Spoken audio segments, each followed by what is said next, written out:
And as far as this pastor, he didn't offer much rebuttal to anything that she was saying, but he is on record criticizing passport bros for wanting to escape all of this. My message to women is that men need religion. I believe that religion was created for men and that men need it.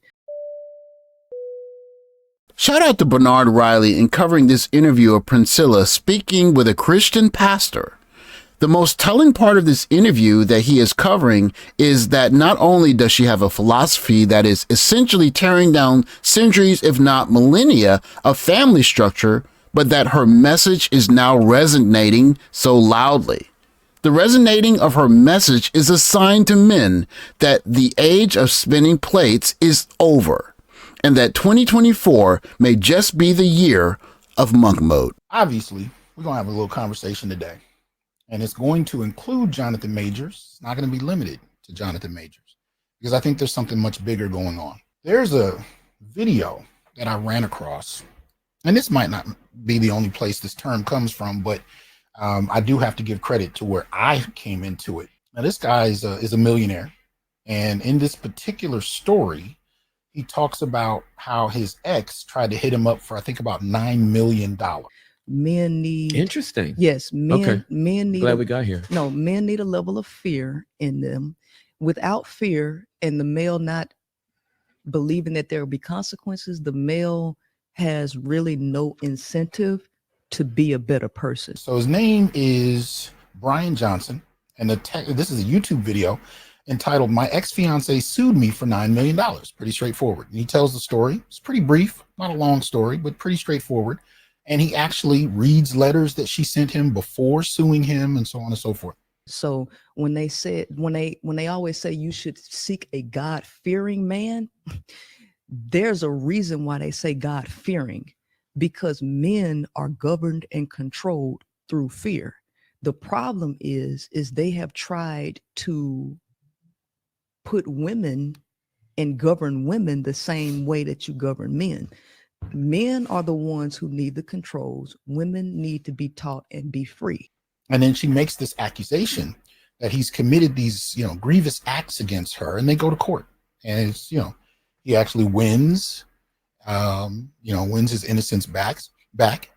But he uses a term that I had not heard before, but it made perfect sense when I did. The term is called the accusation economy. I got laid off from my job this year, January 3rd, and I didn't plan on leaving until May. I was only making $1,000 a week driving trucks. I left that job, finished my book. I have made over $350,000 this year from the time that I got laid off up until now. Never could I have done that with any of those males. Princella, speaking on the growth that she's had with her message, speaks to the fact that her message is not only resonating, but speaks to a new climate in Western dating. In the age of the accusation economy, and Princella saying men are quote unquote the only ones that can be controlled by fear, now are more treacherous times than ever before for men to quote unquote spin plates and express quote unquote traditional masculinity in the West. And I've talked about this before. I've even had lawyers reach out to me and confirm that they've witnessed this in their practice. They've witnessed other lawyers convincing women to arbitrarily accuse husbands, fathers of molestation as a way to guarantee custody and, of course, increase resources, right? Even the threat of jail. Men need a level of fear in them. Without fear, and the male not believing that there will be consequences, the male has really no incentive to be a better person. Or, even the pressure that he might extend payments in some other kind of way, even if it's extra legal, right? But being willing to do so due to a false accusation. And this is not an occasional thing. According to some of these lawyers, this is a quite frequent thing. This is a common thing. In the nuclear family is that the woman becomes extremely stressed out, where she's trying to beg and force the male to help her in a way that he's not designed to help her, which is the reason why there are constant issues in nuclear family setups. So if it's hard to do, that means you're going against nature, because nature is the path of least resistance. People are having hard times trying to maintain a nuclear family because it's anti-natural. And then she makes this accusation that he's committed these, grievous acts against her, and they go to court. And it's, he actually wins, wins his innocence back.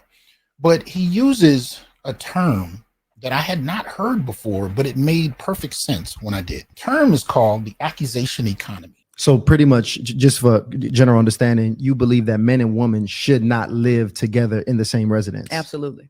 They should not. They should not. Okay, so a man should not be living in the home where he raises his children. No. If you follow the argument of Princella, especially in the aftermath of Jonathan Majors' issues, she is essentially saying that men, and most likely in this particular case, black men, are void of moral virtue.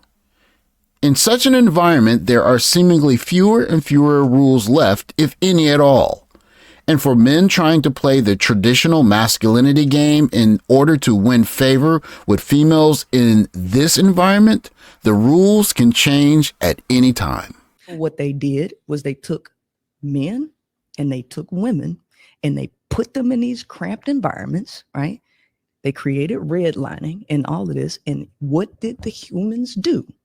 The nature of the male got access to a bunch of women, and guess what he did? He did what his nature would do: reproduce, reproduce, reproduce.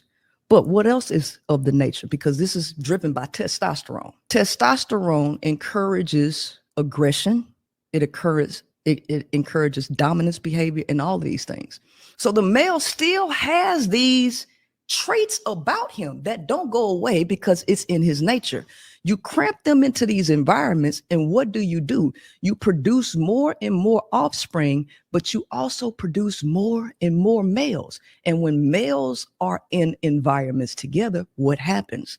Those testosterone levels rise. Okay, so you end up with more and more violence. Former Manchester City player has now been found not guilty of all allegations made against him by 6 women. And I hear this a lot, right? I hear the idea that the number of women that have come forward somehow cements the guilt that much more. So we're in an economy where people are struggling, and you got a millionaire who is being accused in the court of public opinion as well as in the legal court of having done something.